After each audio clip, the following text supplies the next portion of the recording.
Hintayin na lang po natin siya sa labas! Aray, aray, aray! Sige, sige. Ano mo yung mga tao? Excuse me, excuse me po! Kailangan sa formidable foe. Pero sabi ko na isa to sa mga laban na hindi ko makakalimutan. Aray, aray, aray!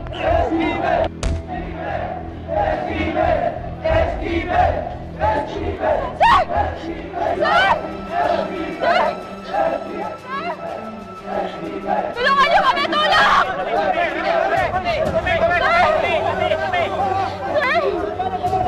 Tulungan niyo kami! Ano ba? Tulungan niyo kami! Tulungan niyo kami! Sir! Dinededicate ko itong laban na to. Yung pagkapanalo ko sa... Tol, wait lang. May accident siya yata.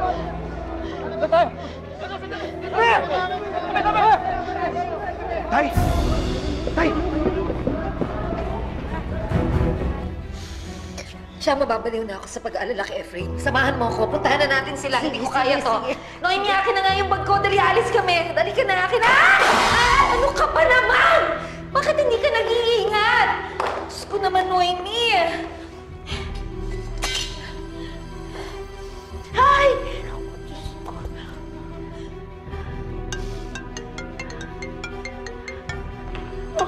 Oh, si Angeli! Si Angeli! Hello! Angeli!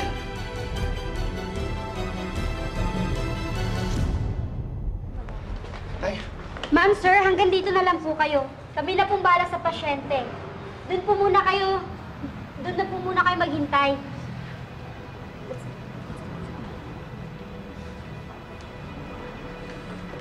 Nakusap ko na si Mommy. Papunta na sila dito ni Lola, okay? You know, this is your fault. Kung hindi mo din si Tito Cesar sa arena, hindi mangyayari to. Alam mo namang maraming tao doon, tsaka magulo. Pasensya na po kayo, Ma'am Angeli. Aksidente lang po talaga yung nangyari. Aksidente?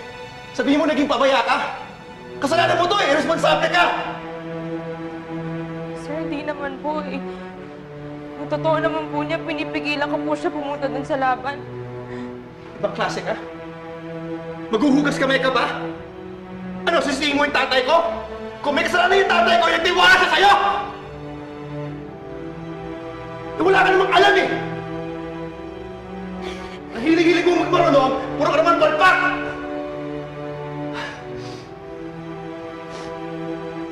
Santina, pag may nangyaring masama sa tatay ko, hindi kita mapapatawad.